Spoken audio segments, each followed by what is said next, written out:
Tere, head vaatajad! Tänane saade on teatud mõttes erisaade, sest meil ei olnud seda kavas üldse teha uudiste keskuse meeskonnaga. Tegime 25. aasta viimasel jaanuaripäeval saate, mille pealkiri oli lahtiühendamine Brellist, kas hea või halb. Brell on siis Balti riike, Venemaad ja Valgevenet liitev energiaühendus. Ja jutt oli sellest, kuidas Eesti kavatseb ennast sealt lahti ühendada ja mida see kaasa toob. Tookord esines meie saates elektriinsener Andres Saukas, kes vastas päris paljudele küsimustele, nii nendele, mis oli enne esitatud, kui ka nendele, mis loomulikult tekkisid saate käigus. Aga pärast seda, kui saade oli pandud interneti üles, tuli Andres Saukasele niivõrd palju küsimusi ja ka saate kommentaaride hulka, et otsustasime koos Eiki Pettaiga, kes on uudistekeskuse pealik ja siin minu kõrval praegu istub, otsustasime teha uue saate veel ennem seda, kui saabub 8. veebruar 2025, sest siis ühendataksegi Eesti lahti Brellist ehk siis Balti riike, Venemaad ja Valgevenet ühendavast elektrisüsteemist ja Eesti ühendatakse siis ülejäänud Euroopa Liiduga energeetiliselt. Ja huvitav on see, et kui tavaliselt ajavad elektri teemal juttu tehnokraadid või esinevad nagu ekspertidena, siis samal päeval muide, kui meie saade oli eetris, ehk siis 31. jaanuaril 2025 Eesti Ekspressis ilmus usutlus Eleringi sünkroniseerimisprogrammi juhiga Hannes Kondiga. Ja seal Hannes Kont ütleb selge sõnaga, et minu meeskonna missioon on tuua meid Mordori hõlma alt välja. Ja mina ning Heiki Pettai, me ei ole nagu päris kõige nooremad inimesed, jäime mõtlema, kes see Mordor on. Esimene mõte oli muidugi, et äkki tegemist on mõne Nobeli füüsikapreemia saanud inimesega, kellel on energeetikale olnud suur mõju või suured teened energeetika ees. Ja samas, miks on vaja nagu tema hõlma alt ennast välja tuua? Ma arvan, et Andres Saukas, tema on kogenud elektriinsener ja ta lubas muide, et ta tuleb meie saatesse täna, Heiki, äkki ta tulebki ja siis küsime Andreselt, et kas tema on Mordori hõlma alt väljas või mida see Mordor üldse tähendab, milline füüsik see oli. Andres Saukas, kas sa oled kuuldel? Jah. Väga hea, Andres. Esimene küsimus sulle. Ole hea mees, sina elektriinsenerina ütle, kas see Mordor oli mingi füüsik, kellel oli suur mõju energeetikale?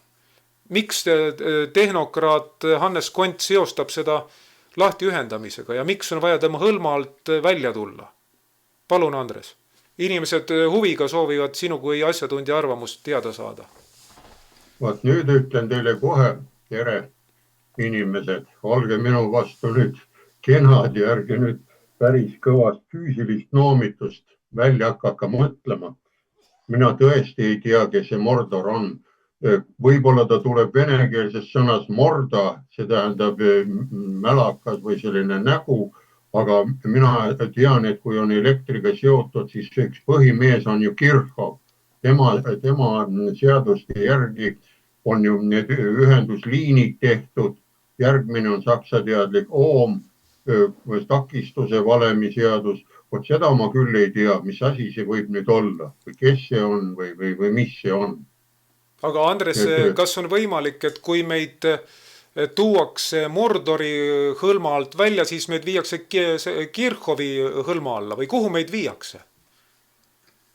No praegult ma juttudega arvan, et mingit hõlma ei ole siin ära. Siin toimub lahklülitamine tehnokraatlikult ära ja lülitil on 2 asendis sees ja väljas, see on lahklüliti ehk nagu saade oli Rubilnik.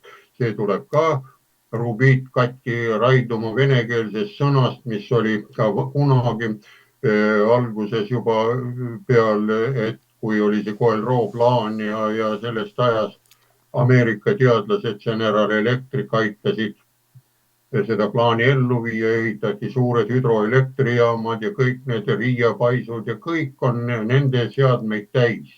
millel on seal 1920-18 ja nad tulid siia hea meelega tööle, kui mäletate, kui hakkate ajalukku tagasi minema 100 aastat.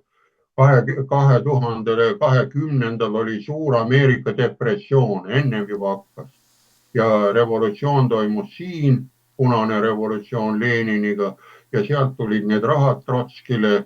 Seda on nüüd isegi, ma vaatasin, oli hiljuti film oli, siin isegi Eesti pealt jooksis mingisugune Davos 1917 ja ma sain teada, et Lenini adjudant oli tumedanahaline. Enne ma teadsin, et oli ikka valgenahalised toimetasid seal Pariisis 1917, et ei olnud veel see koloniaalvaldused nii suured, aga praegult film oli ja seal oli, taheti Leninit maha lasta snaiperpüssiga, see tundus ka väga uus olevat, ei olnud vindi moodi välja, nii et kui natukene tehnokraatlikult vaadata ja mitte ainult neid näoilmeid, siis on näha, et väga palju võltstoodangut tuleb. Ja kui me selle küsimuse juurde tuleme, et missioon Mordori hõlmalt, ma ei tea, see tähendab mingisugust, meie poisid on ka seal ju Haitil käinud missioonil, ühesõnaga, kui niimoodi ütelda, et seal on siis mingisugune diktaator või ma ei tea, see hõlm ja kuidas seda üldse panna, mis lauseehitused need on, need ei ole nagu eestikeelsed lauseehitused. No selge, Andres, saime nüüd aru, et õige hõlma ei hakka keegi ja nüüd saame edasi minna, sest see on juba õige, sest üks tähtsamaid küsimusi, mis meile 2 saate vaheajal tuli, oli see, et miks on need hertsid nii olulised, mis vahet seal on 10 hertsi ees või 10 hertsi taga, eks. Ja maailmas on kummaline, päris igal pool ei olegi 50 hertsi nagu Eestis või Venemaal või Balti riikides või Valgevenes. On ka selliseid piirkondi, kus on hoopis teine sagedus. Räägime kõigepealt selle hertsi asja selgeks, sest paljusid inimesi see jätab esialgu nagu nõutuks, nad ei tea, mida see tähendab. Ole lahke, Andres, räägi me vaatajatele samuti sellest. Nii, vaatlejatele, et oleks, et ei tekiks jälle seda varianti, et midagi siin tegemist on, paneme slaidid ette, võtame maailmakaardi ette. Ja näete, siin on värvidega tähistatud, saate ise vaadata, kes kellega käib, kes kellega on ühendatud, millised sagedused on kõrvuti. Näete, terve see ülemine lapakas seal, terve Venemaa, ups ja ips ja siis see Nordelid, vanad ja Ensto E, kõik see Euroopa osa, näete, on sinine. Ehk siit alt vaatame, näete, kas 230 volti, 50 hertsi või 240. See voldid on just olulised, 50 hertsi puhul on kõrgemad voldid, näete siin. Aga kui kasutame 60 hertsist, siis on, näete, 110 või 115. Ja on küsitud, et miks siis nii Ameerika on nagu teistmoodi või ja Euroopa ja suurem osa maailmast, näete, on 50 hertsi peal, et mis ta, kas ta jonnib või ei jonni või mis on siin ära. See on lihtsalt, lähme edasi selle teemaga, selle vaatate ise, et mitte aega kulutada.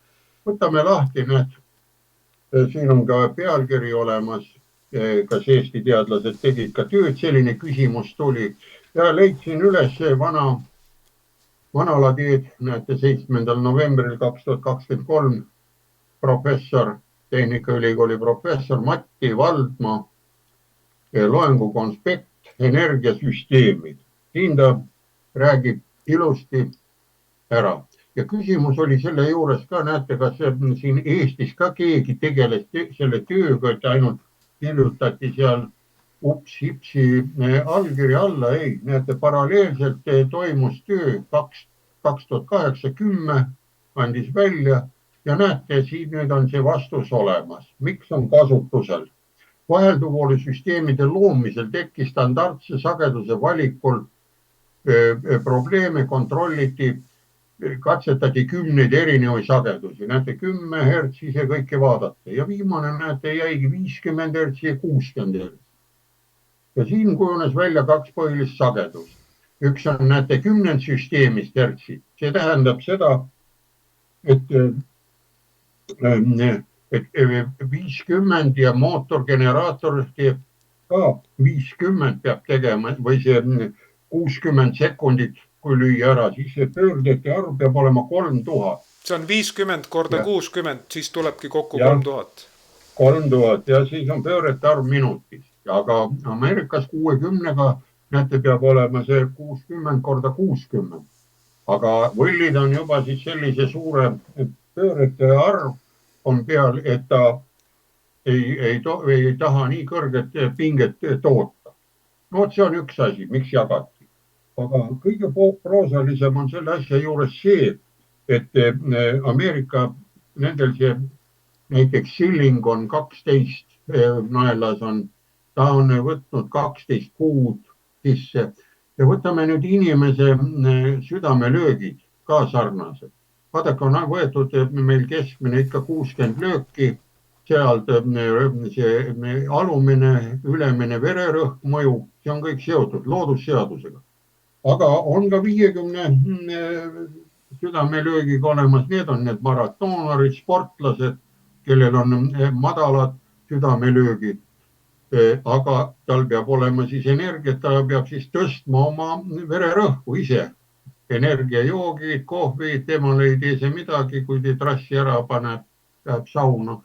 Ja on ka vastupidi, on ka kõrgema järgsidega on 70-80 lööki minutis. Nii et see on vaba valik, siin ei saa mingit standardit panna, loodus lubab ja näed, loodusest leitigi selline lahendus, et see on 50 ja 60. Ja 60 hertsi juures on ju juhtmed on vaja paksemad teha ja 120 voldiga saab hakkama. Nii, ja näete selle töö, siin me juba olime, ja nii, siit edasi. Ja kasutus, miks oli kasutusel? Ma loodan, et saadi aru, et see on lihtsalt võetud, seal ei ole mingit põhjust. Ja praegusel variandil minnakse Euroopa 50 hertsi külge, seal vahet ei ole, on ainult Euroopa standardid, natukene täpsus ja seadmed natukene on teistmoodi, aga kui vaadata ka elektroonikaseadmed, General Electricu lülitid ja mootorid on Euroopas ka küllalt. Ja võib-olla praegult hakkab nagu rohkem olema, sest kui Saksamaal on tööstus läheb kinni, ütleme, neil ei ole tuumajaamu, mitte midagi, kõik need 33 on kinni, siis kogu see Saksamaa teadlaskond kolib Ameerikasse ja hakkavad seal tootma ja kas tuleb General Electricuga või tuleb siis Schneider Electric, see on Saksamaa, noh, see on juba näha, et kui palju ja kuidas me sealt edasi läheme. Nii, läheme siis edasi, on veel küsitud selle just, millised variandid need oleks kasulikud praegult lahti ühendamise korras. Ja, Andres, see on väga oluline, sellepärast, et meie inimestele on jäänud paljuski selline mulje, nagu meil ongi ainult 2 varianti. Aga selgub, et neid variante on siiski rohkem. No te auväärt kadunud Mati Valdman, et võttis 4 varianti kohe käsile. Nii et ei ole kellelgi öelda. 4 tükki, et on ära. Ja näete võimalikud variandid. Esimene kõige tähtsam olekski see olnud, kui oleks see tehtud, ta tegi paralleelselt, näete, otsus ühinemise kohta tehakse arvatavasti 2007-2008 arvas. Just see samane liitumine, see samane IPS ühendus OECD-ga. See, mis oli eelmises selles saates meil sees. Ja näete, loeme selle ette, see sai sellise vastuse. Kui ühendada nüüd see Venemaa võrk terve Euroopaga ära, mis oli plaanis. Koos sellega liituks ka Balti süsteem OECD-ga. Meie oleks prelliga koos ja sageduse kvaliteet hakkaks vastama UCT nõuetele. No, see tuleks karmimad, täpsemad nõuded. See varianti nõuaks Balti energiasüsteemide lahutamist Venemaast ja Valgevenest, vaid ainult meie energiasüsteemide ettevalmistamist liitumiseks UCT-ga. Näed, ainult meie oleks täpsema pannud ja praegu võib-olla, kui te näete, see ühendamine, lahtiühendamine toimub, võib-olla ongi need väiksed asjakesed mõtte sees. See on Eestile kõige parem variant, suureneb häiringu kindlus, paraneb sageduse kvaliteet ja suureneb elektriturg. Praegu käib eeluuring, vot seesamane Moskva, mis oli see suur Euroopa meeste ja professoritega see otsus, mis seal oli sees ja otsus tehakse ühinemise kohta. Näete, ühinemise otsust ei ole tulnud, hoopis toimub teistpidi lahti ühendamine. Ja kui see ühendussüsteemi ei liideta, vot seesama nipsups, siis on Eestil järgmised võimalused liitumiseks elektrienergiasüsteemidega. Nüüd läheme järgmine. On siis variant B, need ütleb. Ja variant B-ga näitab sellise ära, on, see B tuli, et ühendada see Balti riigid meie siin energiasüsteemi energia alalisvooluliinide kaudu. Näete, ta tegi eraldi arvutused ära, et alalisvoolud ja ütlebki näiteks Eesti energiasüsteemi ühendatakse alalisvoolukaablitega Soome süsteemiga. Ja näete, et siin tuligi nüüd sisse Soome süsteemiga Estlink 2, Estlink 1 veel ei olnud. Et see nüüd ühendatakse ära ja siis Leedu alalisvooluliini abil Poolaga ja Läti alalisvoolukaabli abil Rootsiga. Näete, nüüd oleks kõik alalisvoolukaablitega oleksime ühendatud. Vahelduvvoolu teeme inverteritega siin samas koha peal. Ja kui sinnapoole oleks vaja anda, siis anname sinna alalisvoolu, nagu on. Ja näete tagajärjed. Säilivad elektri ekspordi võimalused Venemaale ja Valgevenesse ning elektri impordi võimalused nendest maadest. Näete, kui me ainult ühineks sinna, lahti ühendamist Venemaast ei ole. Me saame müüma hakata sinna ning elektri impordi saame. Praegult meil on ainult eksport, kui saame sellest impordist võimalused. Nendest maadest saame ikka veel juurde. Meie ei anna ju midagi välja. Nii. Ja Balti energiaturg suureneb, näete, ja Balti energiafirmadel avaneb võimalus osaleda Soome ja Skandinaavia elektriturul ning Poola Kesk-Euroopa elektriturgudel. Ja 4. Balti riikide energiasüsteemide töökindlus tõuseb. Näete, meil ta on tõusnud, 2 kaablit on ju Soomega ühendatud, alalisvoolukaablit, kuigi üks on katki, aga see saab ka korda, on olemas. Aga need, kui ütleb, kuid sageduse kvaliteet sellest ei parane. Vaat siin võibki kõikumised olla, et võivad juhtuda need apsakad, et mootorid kukuvad välja ja nii edasi. Ja näete, et seda sagedust hoida on majanduslik, on see variant palju kallim kui variandist A. Et kui ainult midagi lahti ei lõiga, aga ühineksime ainult sinnapoole. Aga variant C. Lahutame Balti riikide energiasüsteemid Venemaa ja Valgevene elektrisüsteemidest ja ühendame Euroopa Liidu energiasüsteemidega vahelduvvoolu või alalisvooluliinide abil, sõltuvalt sellest, mis on majanduslikult kasulikum. Näete, nüüd see 8. veebruaril toimubki variant C. Loogiline oleks Eesti ühendada Soome elektrisüsteemiga alalisvoolukaabli kaudu. Näete, 2 kaablit on ühendatud ja Leedu-Poola süsteemiga vahelduvvooluliini abil. Seda siin tulebki ainult üks vahelduvvooluliin on olemas, see toimib. Ja tagajärjed, vaadake need. Balti ühendussüsteemis tagatakse hea sagedusega kvaliteet ja piisavalt kõrge töökindlus võimsusbilansi häirete suhtes. Vot siin ongi nüüd see varustuskindluse lugu, et see arvutid ja AI-d ja nagu need kõik hakkavad jälgima olemas. Säilib Balti riikide elektriturg. Omavahel saame siin müüa. Aga kas see omavaheline müük on, kui me oleme börsil? Seda siin börsi sees ei ole. Ja siis Balti riikide energiasüsteemidel avaneb võimalus osaleda Euroopa Liidu elektriturgudel. No me võime müüa, aga meil ei ole midagi müüa.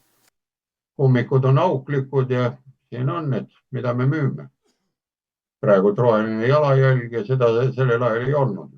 Balti riikides siis kaotavad võimaluse osaleda Venemaa ja Valgevene elektriturul.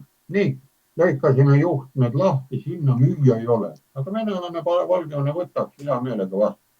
Meil on suur territoorium, hea meelega on väike pisikene otsas, tal oleks siis anda ja võtta ja näed, aga me ei taha seal turul enam esineda. Ma ei tea, miks. Ja nüüd viimane näete, et läbi saab see lugu, on D-variant ka veel, 4 varianti, ühendada Balti riikide energiasüsteemid Venemaa ühendussüsteemiga, kuhu kuulub ka Valgevene energiasüsteem, vahelduv süsteemide kaudu, mis võimaldab Venemaa ühendussüsteemil ja Balti ühendussüsteemil töötada erinevate sagedustega ning ühendada Balti süsteem ühes sünkroonselt toimivaks süsteemiks kuutseteega. See oleks nüüd ainukene prelliga, et me Euroopasse jääme, näete. Ja siis tagajärjed Balti ühendussüsteemis tagatakse nõutav sageduse kvaliteet, piisavalt kõrge töökindlus võimsusbilansiäärite suhtes, säilib Balti elektriturg, see on meil praegu ka säilib, kuigi kas müüa ja on, seda näitavad hinnad ja säilib võimalus osaleda Venemaa Valgevene elektriturgudel. Me ei ole lahti lõiganud, oleme temaga ühendanud. Ja Balti riikide energiasüsteemidel avaneb võimalus osaleda Euroopa elektriturgudel. Näete, 4 varianti tegi korralik tehnokraat, härra elektriinsener, professor, 4 tükki.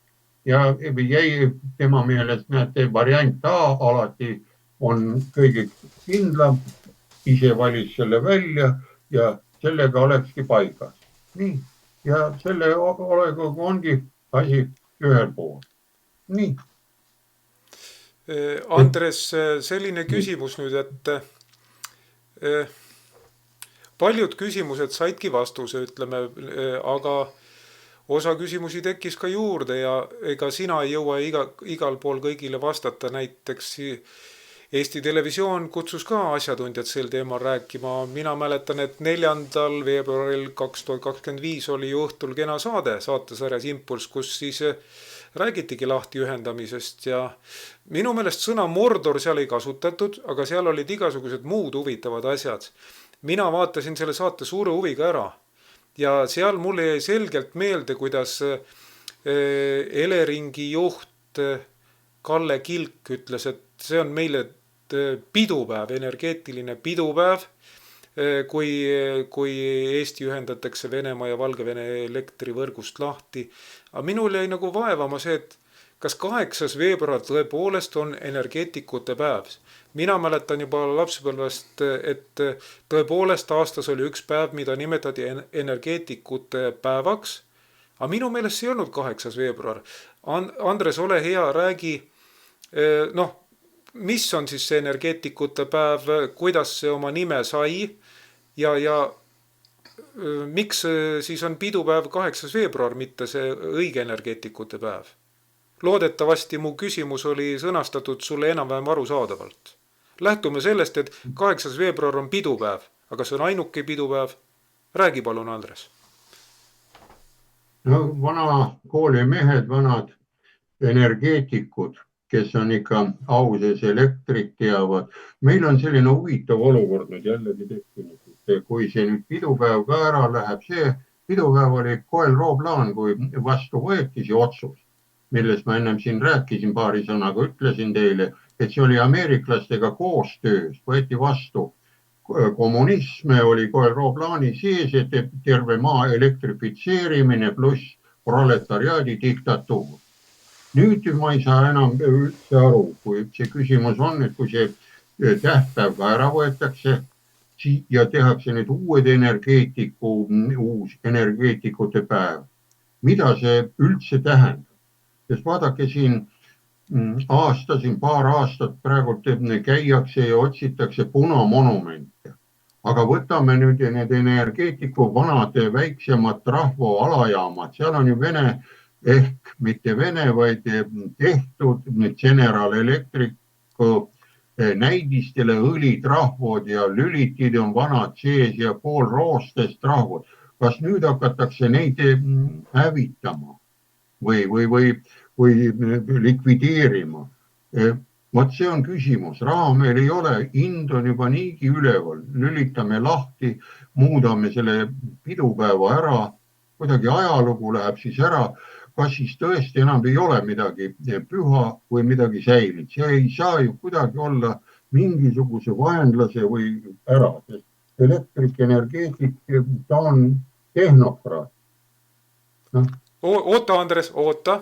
Nüüd väga hea, et sa tõid mängu punamonumendid. Mulle meenub, et selles samas Impulsi saates 4. veebruaril 2025 esines ju saate külalisena ka Šandor Liive, kes on teatavasti Eesti Energia endine juht ja tema ütles selge sõnaga sellise mõtte, et lahti ühendamisega Vene ja Valgevene energiavõrgust lõpeb Eestis, Lätis ja Leedus energeetikas Nõukogude okupatsioon. Nii. See on väga huvitav lugu. Mina mäletan, et ta oli ju Eesti Energia juht oli ja läheme veel sinna 2000 või sinna kaugemale 2008, kui need Ignalina tuumajaamad kinni pandi. Inimesed võite vaadata ajalehtedest. Siis oli ju ära, et suured lepingud oli, et aitame elektriga, tema ju seda asja ajas Eesti Energias. Ja nüüd tuleb, et ta juhtis okupatsiooni energeetikavõrku, kuigi me oleme ammust aega vabad.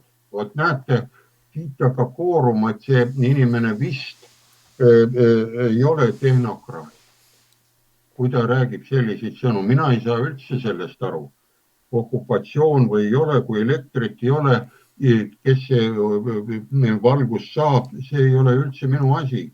Sest hea ja halb, kuidas seda võtta, tal on alati kaks külge, nii nagu medalil on kaks külge. Et vaadatakse, üks on kull ja kiri ära ja nüüd on mingi pool, et kõikidel medalitelt või müntidel tuleb siis ära viilida üks külg või kas see ühepoolne külg või teine, siis me ei saa aru, mis ta on, siis ta muutub seibiks ja saate sellest aru. Saame aru, aga Andres, lahendus on siiski... Ajasid mu segadusse. Lahendus on siiski olemas. Sinu juttu kuulates ma leidsin selle lahenduse, sest kuigi paljudele võib tunduda, et need alajaamad ja kõik on punamonumendid, aga sina ju ütlesid, et nad on tehtud General Electricu standardite järgi. Ja kuna General Electric on meie suurima sõbra territooriumil asub firma, siis ma arvan, et me lepime sellega ja me ei saada punamonumentide vastaseid võitlejaid nüüd neid alajaamu puistama. Seda enam, et meil on neid alajaamu vaja ju ka pärast lahti ühendamist ja siis lülitumist Euroopa elektrivõrku. Mis sa arvad, kas see lahendus toimiks?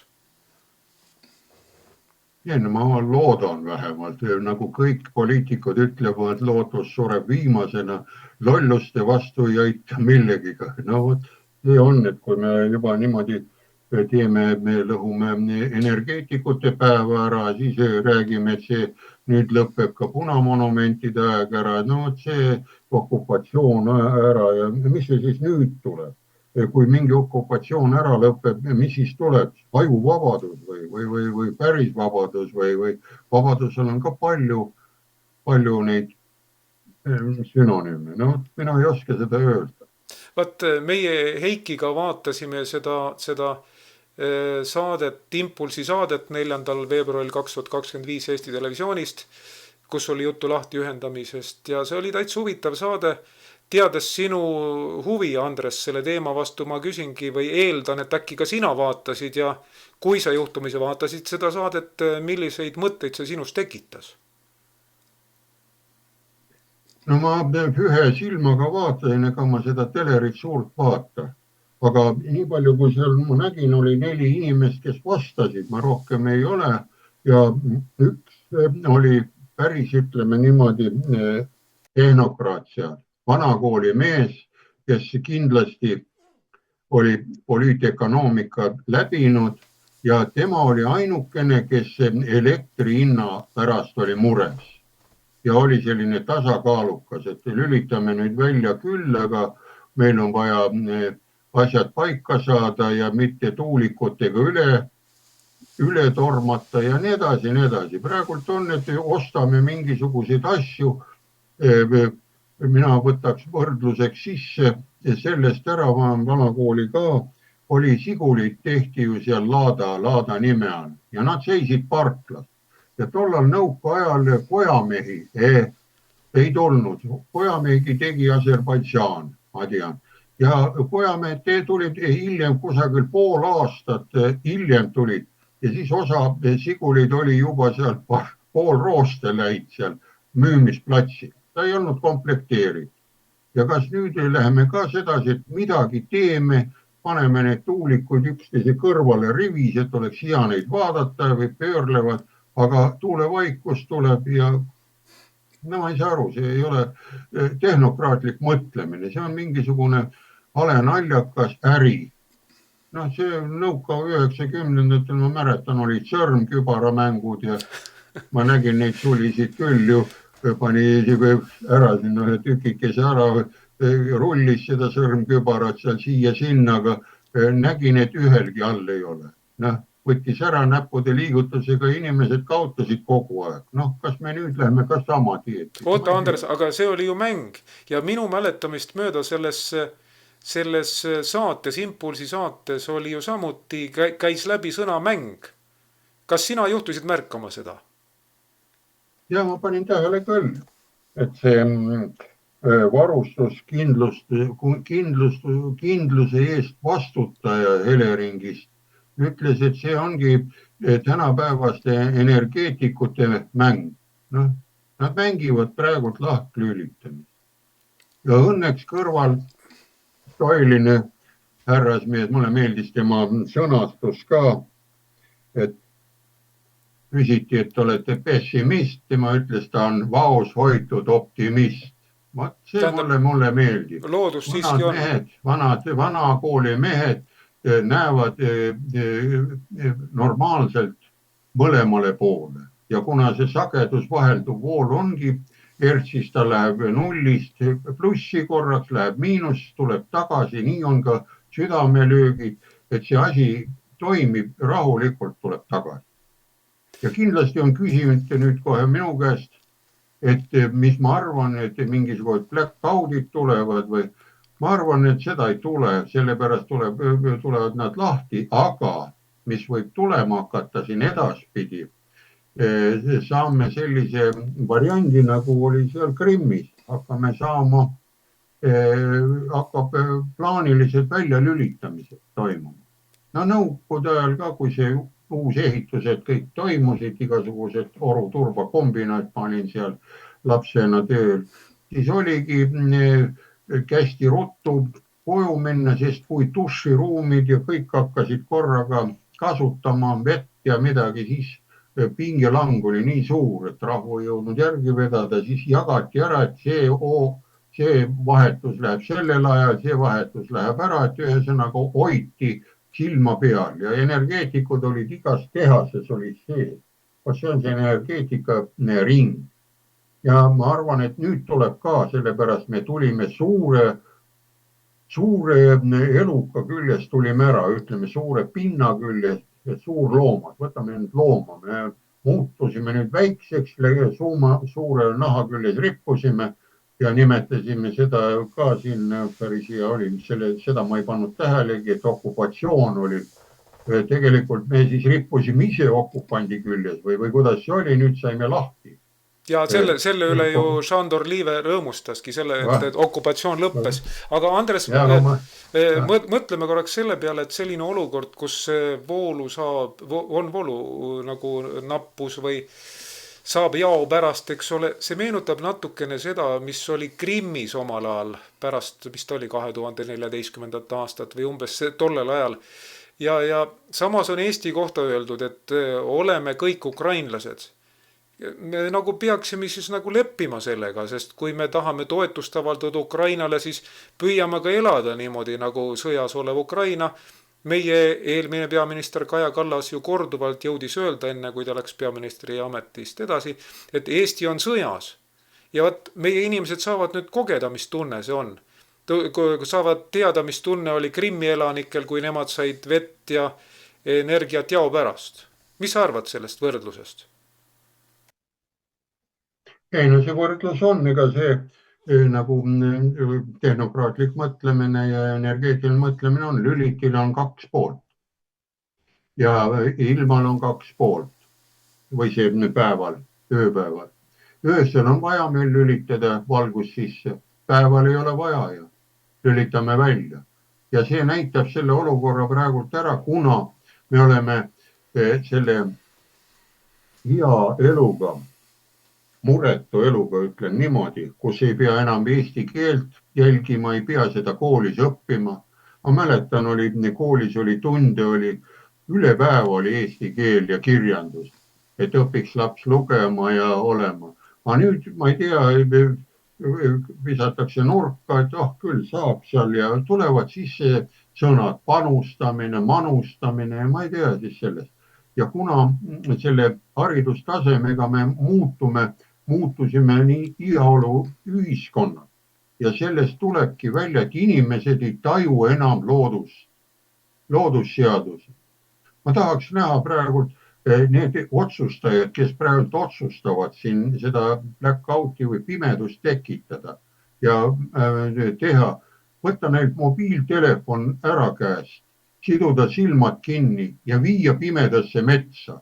Praegult on -4 kraadi 5 ja jätta ta sinna. Anda talle 2-3 päevaks pajok kaasa, nagu mul seda sai ka kunagi tehtud Kroonus.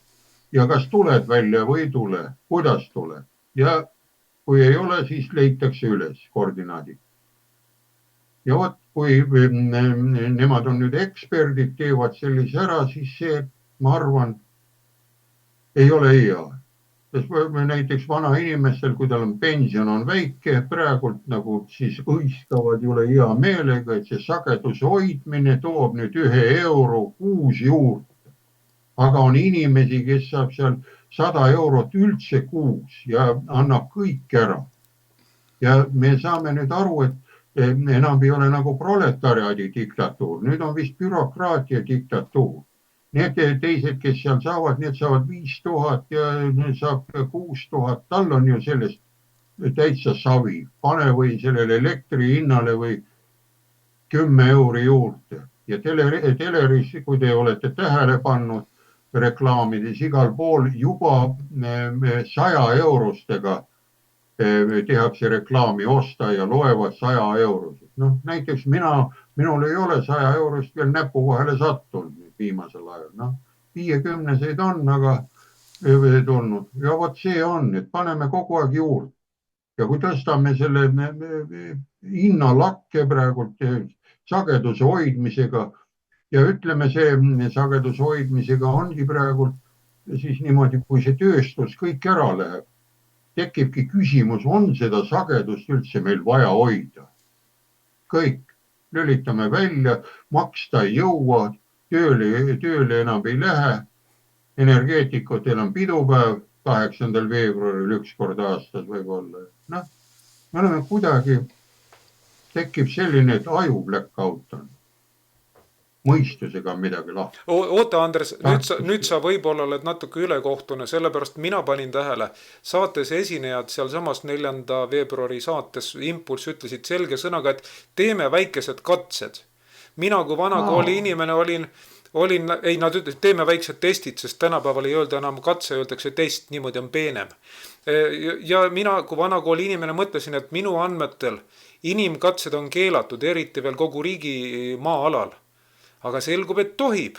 Ja mida need testid tähendavad? Jutt oli sellest, et võib-olla läheb 78 tunniks vool ära, aga saates oli ka näiteks Ukraina päästeameti töötaja Martin Lambing.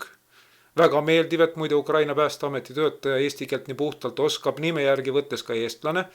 Ja tema ütles, et jutt võib olla ka nädalast näiteks. Mina muidugi esimese hooga ma ei saanud aru, miks on saatesse kutsutud Ukraina see päästeameti töötaja, tal oli parema selle mundri varuka peal ilusti Ukraina lipp, Eesti lippu ei hakanud nagu väga silma. Aga siis taipasin, kuna meid ju valmistatakse ette umbes samaks eluks, nagu oli Ukrainal siis, kui vool läks ära. Aga me mäletame, millega lõppesid inimkatsed Krimmi poolsaarel. Kui suur on tõenäosus sinu arvates, et need võivad ka sarnasel moel lõppeda Eestis, kui need katsed lähevad nagu väga karmiks ja kui kestavad umbes sama kaua, kui nad kestsid Krimmis? noh, katsete ja selle aeg on ju konstant. Seda jätke ei meeldi. 30 aastat on konstant.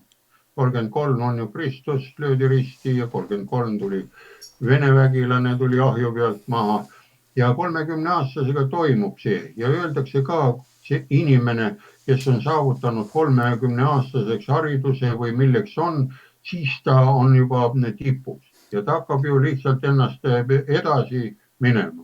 Aga praegult on niimoodi, kui sul ei ole isegi haridus, siin on riigisekretär, kui lähme nüüd poliitikasse, võeti sellepärast, tal ei ole kõrgharidust vaja, noh, siis või järgmine on teistel ei ole vaja ja siis jäämegi 4. klassi hariduse peale ja saamegi neid väikseid katseid teha ja lõpuks enam ei osata katseid teha.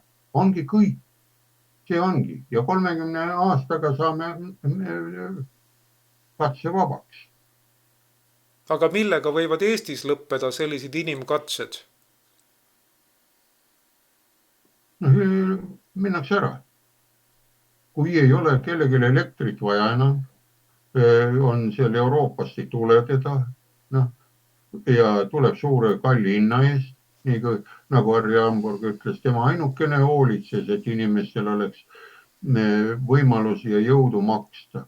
Ja kui me mängitakse mingit mängu, kusagil trükitakse pakkidega viisi ja toetatakse, siis on ju olukord paigas. Asi on ühel pool. Kui kõik on kõigile võlgu ja näed, seda lõppu ei ole, siis on ju kõik. Depressioon, suitsiidid, kõik hakkavad need tulemas. Ja see ongi siis see energeetikute päev. Andres, aga kas sinu meelest asi ei ole seda väärt, nagu kui meid nagu Mordori hõlma alt ära viiakse? Kas sa ei rõõmusta nagu selle üle? Sa oled kuidagi väga tõsine, ma saan aru. Räägid, tood siin huvitavaid arve, tood huvitavaid seoseid, ühte kiidad, teist laidad. Sinust, vaata, sa oled minu kogemuse järgi, sa oled sükene üsna naljalembene mees. Aga ütleme, kui me oleme teinud neid energeetika saateid, siis sellest kumab läbi, et sinu meelest see ei ole nagu nali või see ei olegi mäng. Kas ma olen õigesti aru saanud? Ja, noh, ma olen lihtsalt näinud neid välja lülitamisi, olen näinud, kui ei ole voolu ja nii edasi, nii edasi. Et see praegult, kui istud soojas ja sul on kõik asjad seljas, kõik on olemas, aga kui järsku ei ole. Ja ütleme see, nagu seal Krimmis oli, seal oli ju niimoodi see ka heleda peaga neiukene tegi seal lepinguid. Julia Timošenko. Ja tema oli.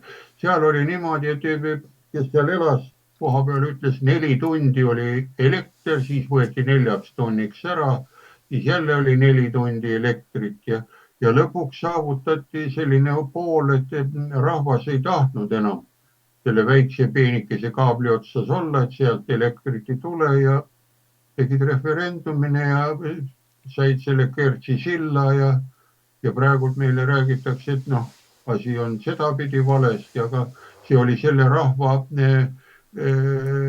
mängude, nagu siin nimetate naljaga, et nüüd hakatakse energeetika mänge siin tegema lahti ja kinni ühendamisi, siis võime jõuda ka sinnani välja, et siin samamoodi kordub see 30, nüüd saame ka varsti 30 ära, et lülitatakse tagasi. Aga milline kahju või rõõm sealt tuleb, kui summad tulevad seal sellised, mis pärast on. Ja kui palju inimesi on ilma elektrita nälga läinud või midagi on juhtunud ja haiglad jäävad kinni. See 8. mängimise aeg võib olla, hea praegu on isegi õues soe. Aga kui aja jooksul kogu aeg pead jälgima sagedust ja ei oska, loodad nende elektroonika AI-de peale, asi käima ei lähe. Meil ju see Auvere ei tööta. Arvate nüüd sai tööle siis lõpuks. Näitas telekas natuke suitseb. Kaablid lähevad katki, teevad ise katki või lähevad ise katki. Pole ju võtta. Ja gaasiga alternatiivi ei ole, räägime rohejäljest siin. Andres, selline See on. küsimus, et millise mulje jättis sulle 4. veebruari saates Kadri Simson? Tema on mitte lihtsalt kena naisterahvas, vaid ta oli ka päris mitu aastat Euroopa Komisjoni energeetikavolinik. Tema oli teatud küsimustes selles saates nagu vägagi innukas, aga mida sa ütled tema nagu seisukohavõttude ja soovituste kohta? Sina kui energeetik, kui elektrik. No tema andis välja ju selle, nagu öeldakse, Euroopa kõneisiku staatuse. Sealt, kui midagi öeldakse, siis pidi seda ütlema ja kui ta sealt tuli ära, siis ta harjus selle töö kõnemaneeriga ära. Nõukogude ajal nimetati neid politruppideks. Praegult ma ei tea, mordoriteks või kelleks. No alguses oli, mina ei tea, kuidas tänapäeval nimetatakse selliseid aktiivseid inimesi, kes vaatavad internetti, internetis tuleb igasugust kraami. Siin isegi küsimusi on mulle tulnud, et miks see igavene energia, seal on ju palju on sellist väljamõeldist ja pilte, et suured masinad sõidavad kusagil mäe külje peal, et siis vaadake, et see on ekstreempilt ja siis vaatad poliitilisi asju. Ma neid üldse ei vaata, näed ekstreem seal õhuvõitlus käib ja õhusõda ja vot see on, kui on üks suund on inimesel selge, siis ta lihtsalt tambib seda suunda. Muuta ei oska. Ja oli näha, et oli niimoodi aktiivne, ta oli kohe pressis oma mõtted peale, aga kõrval teisel pool oli vana auväärt energeetik, elektrik Arvi Hamburg istus rahulikult. Energeetikutel ja tehnokraatil on selline komme, et kuulatakse kõik ära ja siis otsustatakse mitte hääletamisega, vaid katsetuste tulemusel, mis toimub. Et milline lahendus parem on. Nii nagu algus nägite, kontrolliti seal 10 hertsiseid ja 15 hertsi, mis seal on, vaadake need pildid ära ja lõpuks jäädi 50-60 peal. Vana Inglismaa numbrid, need miilid, jalad jäid see 60 sisse 12 süsteem. Nemad töötavad ju edasi. Ja meilgi, kui ostad mingisuguse seadme, siis on paarid ja mis seal on, atmosfäärid, mingid pumbad ja 3 asendis ja siis pärast vaatad, süsteemi ei olegi mõnel peal. Ja hiinlane teeb talle ükstapuha, müüb siis Inglismaale ja Inglismaa müüb siia ja siis tulebki. Ei teagi, mis rõhunumber on, siis uurid. Õnneks internetist leia. Andres, selline tähtis küsimus, mis puudutab hinda. Praegu on hinda paljuski määranud see, vähemalt Eesti puhul, et oleme elektribörsil ehk siis energiabörsil, kuidas keegi seda nimetab. Kui mõelda tagasi 4. veebruaril 2025 olnud ETV saatel Impulss, seal oli juttu sellest, et nüüd lahti ühendades ja Euroopa energiavõrgu külge ühendades, siis Eesti inimesele elektri hind tõuseb. Milliseks kujuneb sinu hinnangul siis Eesti energeetika seos elektribörsiga? Kas meil on kuidagi võimalik sellest börsist vabaneda, sest praegu tundub, see on meile nagu nuhtlus kaelas ja seal käib ikka korralik kauplemine, hangeldamine. Ja see hangeldamine on praegult ka ju paar päeva ennem öeldi, et kes sagedust hakkavad hoidma, meie siin elektrifirmad või midagi on, et nad on valmis olekus ja teeme juba väikse börsi sees ja siis maksame sinna suuremale börsile veel edasi ja ongi ära. Ja täna vist oli uudis ka, et endine NATO peasekretär saab Norra energeetikaministriks, nii et kõik on igatpidi seoses. No kuule, kui Mart Võrklaev sobis Eesti valitsuse rahandusministriks, loomulikult sobib NATO peasekretär endine siis energeetikaministriks, kes võib selles kahelda, on ju. Aga Andres, räägi veel paarist asjast, mis küsimusi sulle on nagu viimastel päevadel tulnud pärast meie eelmist saadet. Püüame need ära vastata ja siis tõmbame otsad tasapisi kokku. Ja jääme huviga ootama pidupäeva 8. veebruari 2025.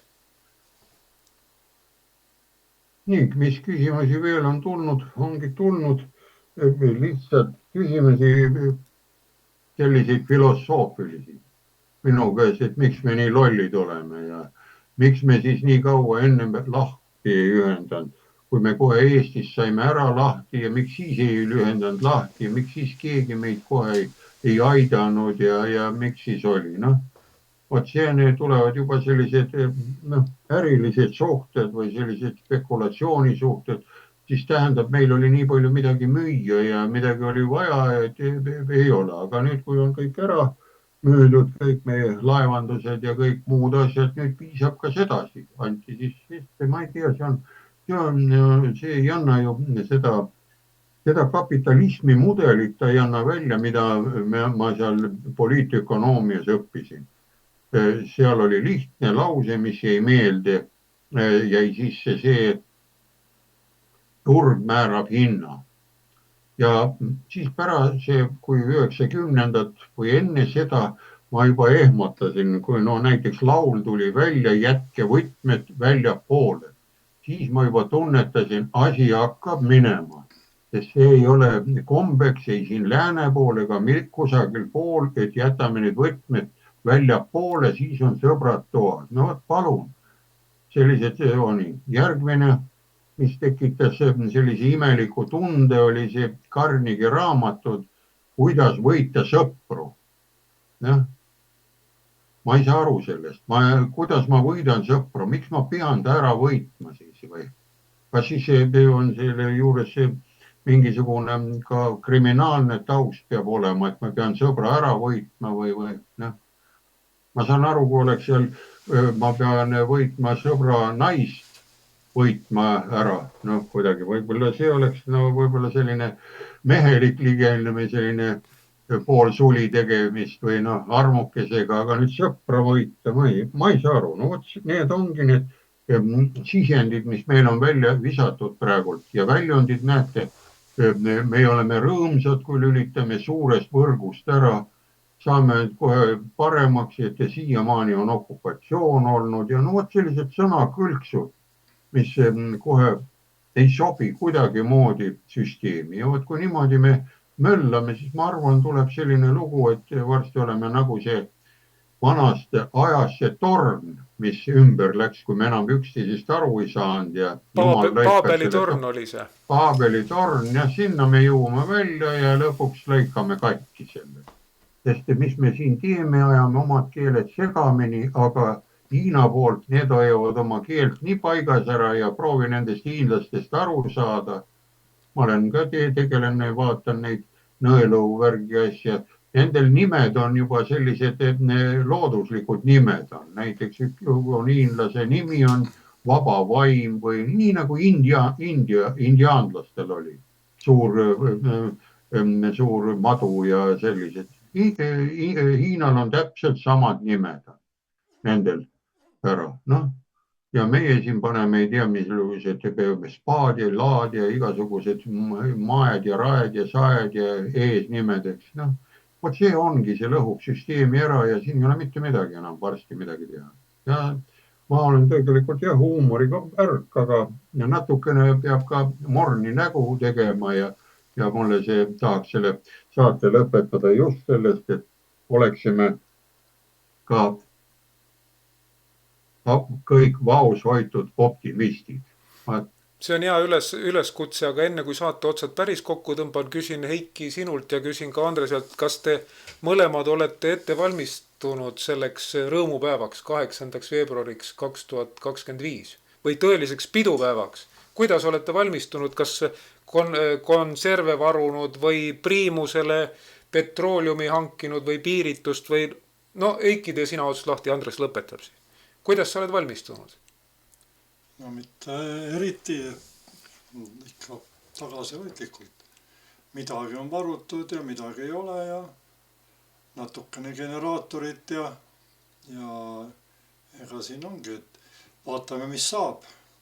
No see on nagu pisikene test, nagu ütles ilusti see üks saates esine. Me ootamegi testi ära kõigepealt. Testi tulemus. Kui test on tehtud, siis hakkame vaatama, mis teeme. Nii, Andres, kuidas sina oled selleks pidupäevaks või siis testiks valmistunud? Sina elad ka ju väikelinnas, nii et sul on nagu põhjust. No väikelinn vaatab ära, nii ta oli, sest mäletate, mõni aeg tagasi oli samasugune probleem oli Covidiga. Kõik olete lukustatud, televiisorist näidati, et Hiinas isegi keevitatakse uksed ja aknad kinni, et ei saaks õhku ka saada, et see Wuhanid ja mis siin tulid ja panna seda ära ja siis väga paljud varusid. Ja on mõned tööajad ka autos on kogu aeg jäävad need maskid jäävad pakiga jälle segama, nad on seal kopitanud niiskuse sees, karbi sees on, et ei lasta, ei saanud tööle kuhugile minna ja nüüd on täpselt sama lugu. Siin on vaja ainult paari päeva kraam või lihtsalt olla.